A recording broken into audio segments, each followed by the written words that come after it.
എല്ലാവർക്കും വണക്കം. പുതുശ്ശേരിക്കാവ് E.K. പ്രഭാകരന്റെ ഭാര്യ വനജ.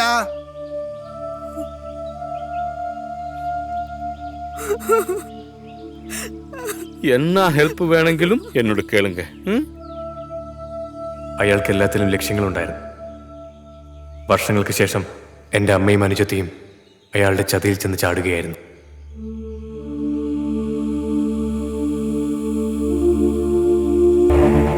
കുട്ടിയോട് മാത്രം അകത്തേക്ക് വരാൻ പറഞ്ഞു. മോളിയല്ലേ, നമ്മുടെ മുതലാളിയല്ലേ, ചെല്ലു മോളെ. അവൾക്ക് പഠിക്കാനുള്ള കാശ് കൊടുക്കാനായിട്ടാ. ധൈര്യമായിട്ട് പോരെ. മോള് പൊക്കോ, അമ്മ ഇവിടെ തന്നെ ഉണ്ട്. പോക്കോ. कबीर सेठ, आपका गिफ्ट अभी आएगा. वाह, कितना खूबसूरत लड़की है. ये मेरे लिए आप गिफ्ट है. वाह माँ, वाह. കിട്ടവാ കിട്ടവാ. വാ മാ. ഇത് യാരുന്ന് തെരിയുമാ? പെരിയ ആള് കബീർ സേട്ട്. സേട്ട് ഇതാ ഞാൻ പറഞ്ഞ ആള്. നല്ല പഠിക്കും സാർ. മോളെ, ഇനി മുതൽ മോളുടെ പഠനത്തിന്റെ എല്ലാ ചെലവുകളും നോക്കുന്നത് ഈ കബീർ ഭായി ആയിരിക്കും. മോൾക്ക് എന്നാ വേണം കേൾക്കാം. നല്ല ആളമ്മ, നല്ല ആള്. என்னம்மா இப்படி இல்ல, போமா போ. சின்ன குழந்தை.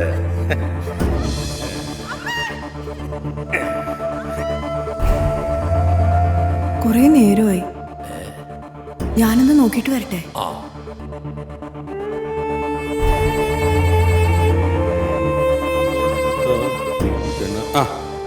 என்னம்மா பசிக்குதா? உள்ள போய் சாப்பிடு. വേണ്ട. அப்படின்னா ஜூஸ் சாப்பிடமா? വേണ്ട പെരിയവരെ, എന്റെ മോള്. அது வந்து டேய் உள்ள போடா, சோம்பேறி பசங்க. அம்மா ஒண்ணுமே இல்லைம்மா. உங்களுக்கும் குடும்பத்துக்கும் நான் ஒருபாடு உதவி செய்திருக்கேன். எனக்கு வந்து கோடிக்கணக்கில் ரூபாய் ஆஸ்தி இருக்க. ஆனாலும் മുംബൈയിൽ ഒരു ചിന്ന ബിസിനസ് പண்றதுக்கு ഉങ്ങളോட ഹെൽപ്പ് എനിക്ക് വേണം. ഞാൻ പെരിയവർക്ക് എന്ത് സഹായം ചെയ്യാ? புரிய வைக்கிறேன். உள்ள என்னோட ஃப்ரெண்டு ஒரு பெரிய பிஸ்னஸ்காரர் இருக்கு. அவங்க நினைச்சா இங்க பாரு, என்னோட பிஸ்னஸ் வந்து இனியும் டெவலப் பண்ணலாம். ஆனா அதுக்காக உன்னோட பொண்ணை கொஞ்சம் அட்ஜஸ்ட் பண்ணணும். അയ്യോ, എന്റെ മോള്. என்ன என்னடி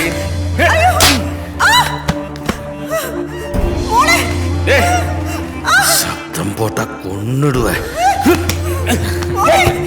பேட்டி அந்தர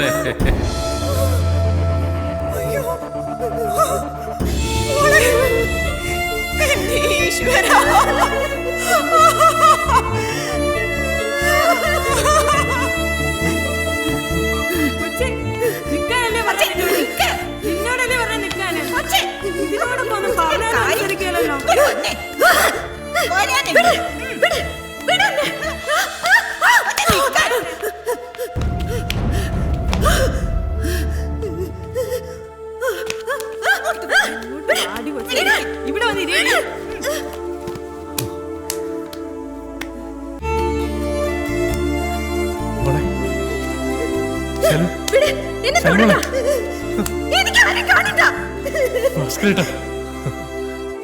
എന്റെ അമ്മ ആത്മഹത്യ ചെയ്തു. എന്റെ അനുജത്തി ഭ്രാന്തിയായി മാറി. ഇതൊക്കെ വിധിയെന്ന് കരുതി സമാധാനിക്കണോ? ഒരു വിഡ്ഢിയെ പോലെ നോക്കി നിൽക്കണോ?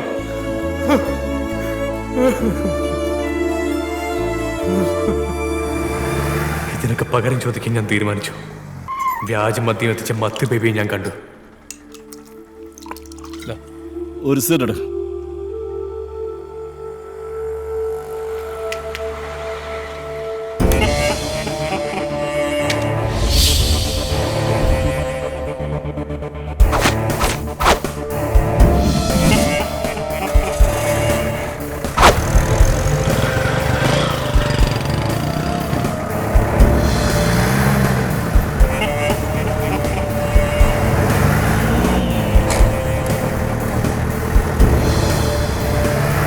അയാളെ പിന്തുടർന്ന് താമസ സ്ഥലം ഞാൻ കണ്ടെത്തി.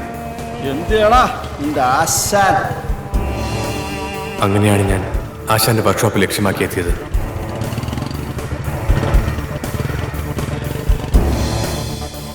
ഇലക്ട്രോണിക്സ് ബിരുദം നേടി മിട്ടുവിന്റെ ജീവിതവും എന്നെപ്പോലെയാണെന്ന് ഞാൻ മനസ്സിലാക്കിയപ്പോൾ അവനെയും കൂടെ കൂട്ടി.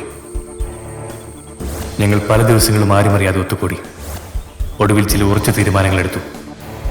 അബ്കാരികൾ തടവിലാക്കി. ആദ്യം പണമുണ്ടാക്കി, പിന്നെ ശത്രുക്കളെ ഉന്നം വെച്ചു. ബോംബ് ബ്ലാസ്റ്റിംഗിൽ മിട്ടുമിടുക്കനായതുകൊണ്ട് ഞങ്ങൾ പല ഷാപ്പുകളും ബാറുകളും തകർത്തെറിഞ്ഞു. കൊന്നുകളഞ്ഞു ഞാൻ.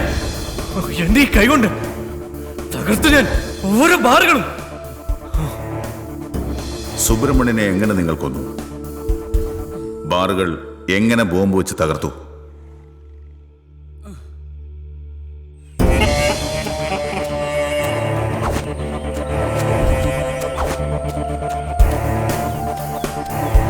ചെറായിയെ കൊല്ലാൻ വേണ്ടി ഞങ്ങൾ ആദ്യം മത്ത് ബേബി വലയിലാക്കി. ഞങ്ങൾ പറയുന്ന പോലെ തന്നെ താൻ പറയണം. അനുസരിച്ചില്ലെങ്കിൽ ഈ ഒരു റിമോട്ട് തീരും നിന്റെ ജീവിതവും സ്പിരിറ്റ് വെച്ചോക്കെ. നിങ്ങൾ എന്തോ ഈ പറയുന്നത്? അയാളുമായിട്ട് എനിക്ക് യാതൊരു ബന്ധവുമില്ല. എന്നെ ഒന്ന് വിശ്വസിക്ക്. ഇപ്പൊ എനിക്ക് കാഞ്ചിയാർ തരകനുമായിട്ട് മാത്രമേ ബന്ധമുള്ളൂ. ഞാൻ വിളിച്ചതൊന്നും അയാള് വരുത്തില്ല. വേണ്ട, പക്ഷെ തന്നെ കുറെ നാൾ കൂടെ നിർത്തിയല്ലേ, അതിന്റെ പേരിലൊരു വിശ്വാസം തന്നോട് കാണാതിരിക്കില്ല. വിളിക്കയാളെ. ഞാൻ പറയുന്നത് പോലെ സംസാരിക്കണം. ഞാൻ പറഞ്ഞില്ലേ, അയാളൊന്നും സമ്മതിക്കത്തില്ല. അത് ഞങ്ങൾ തീരുമാനിച്ചോളാം. വിളിക്കണം. മിട്ടു, ഏതായാലും ഇവനൊന്നും പറയില്ല. പറഞ്ഞില്ലെങ്കിൽ നമുക്ക് ഇവനെ ജീവനോടെ വേണോ? വേണ്ട ചങ്ങാതി, ഇവനെ കൊന്നു കഴിഞ്ഞാൽ കുടുംബങ്ങൾ രക്ഷപ്പെടും. അയ്യോ അയ്യോ, വേണ്ട വേണ്ട വേണ്ട വേണ്ട വേണ്ട വേണ്ട. ഞാൻ വിളിക്കാം, ഞാൻ വിളിക്കാം. പെരിയോരല്ലേ, പെരിയോർക്ക് എന്നോട് വൈരാഗ്യമായിരിക്കും. 7 വർഷം നന്ദിയില്ലാഞ്ഞിട്ടല്ല തരകനുമായി ഞാൻ കൂട്ടുകൂടിയത്. എൻ്റെ അത്യാഗ്രഹം കൊണ്ട് മാത്രമായിരുന്നു.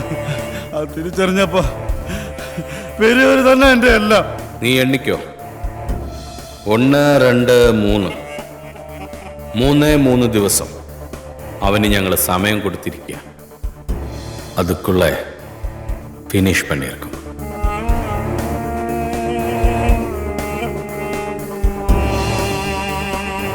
நாங்க வந்தா உன் பிரச்சனை தீர்ந்துடுமா? இப்ப எங்க இருக்க நீ? சரி சரி, நான் அங்க வரேன்.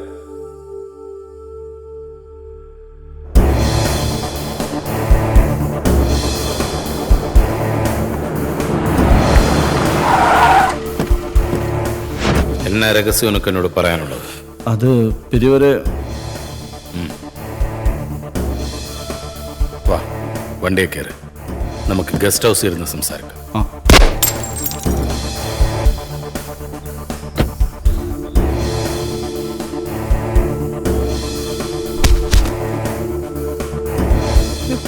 പെരിയവരെ, പെരിയവരെ, പെരിയവരെ. ഓടാ.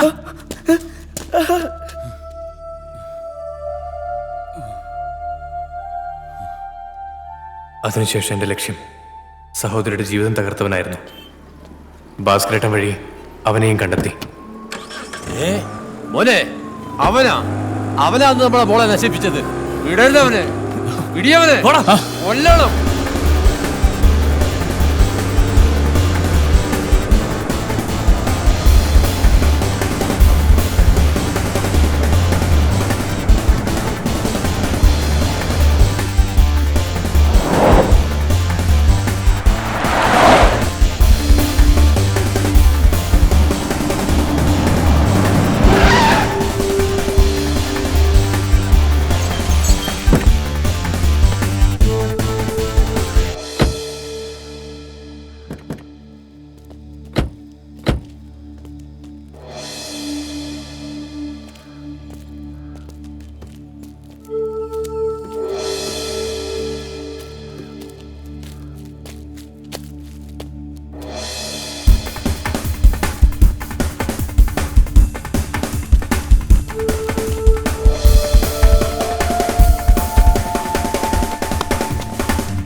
സാർ, എനിക്ക് മോഹങ്ങളില്ല, സ്വപ്നങ്ങളുമില്ല. ചെയ്ത കുറ്റങ്ങൾ ഞാൻ എവിടെ ഏറ്റു പറയാൻ തയ്യാറാ.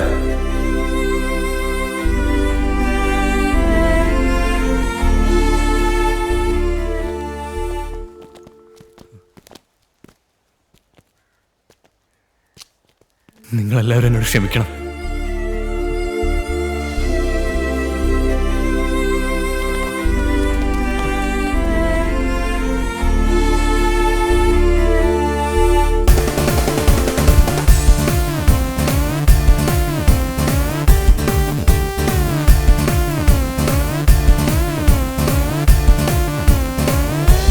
എല്ലാ ക്രിമിനൽസിനും പറയാൻ ഓരോ ന്യായീകരണങ്ങൾ കാണും. ഇവർക്കുമുണ്ട്. വ്യാജമദ്യം കഴിച്ച് മരണപ്പെട്ട അച്ഛനും സഹോദരനും, ആ നാടിനെ മുഴുവൻ ഭീതിയിലാഴ്ത്തി കുറെ ചലനമറ്റ ശരീരങ്ങൾ, ആത്മഹത്യ ചെയ്ത അമ്മ, ബലാത്സംഗം ചെയ്യപ്പെട്ട് ഒരു ഭ്രാന്തിയായി മാറിയ സഹോദരി, അനാഥത്വത്തിലേക്ക് വലിച്ചെറിയപ്പെട്ട ഇവന്റെ ജീവിത വഴികളിൽ എല്ലായിടത്തും മദ്യത്തിന്റെ വൃത്തികെട്ട ഗന്ധം. ഈ നാട്ടിൽ മദ്യലഹരിയിൽ തകർന്നു പോകുന്ന കുടുംബങ്ങളുടെ കഥനകഥകൾ ആരും കാണുന്നില്ല. അനാഥത്വത്തിലേക്ക് വലിച്ചെറിയപ്പെടുന്നവന്റെ വേദന ആരും മനസ്സിലാക്കുന്നില്ല. പക്ഷെ എനിക്കത് മനസ്സിലാവും. മദ്യത്തിനടിമയായ എൻ്റെ അച്ഛൻ പാവം അമ്മയെ കെട്ടുതാലിക്ക് വേണ്ടി കുത്തി കൊലപ്പെടുത്തുകയായിരുന്നു. അവിടെ നിന്ന് ഓടി രക്ഷപ്പെട്ട ഞാൻ ജീവിതത്തിൽ ഒറ്റപ്പെട്ടുപോയി. ഇതുപോലെ ചിറകറ്റ് വീഴുന്ന ഓരോരുത്തരുടെയും കണ്ണീരിന് പകരം ഈ ലഹരിയെ എന്നേക്കുമായി ഇല്ലാതാക്കണം. ഞാൻ അതിനുവേണ്ടി ശ്രമിക്കും. Thank you mister Siddharth. Okay sir, it's my duty.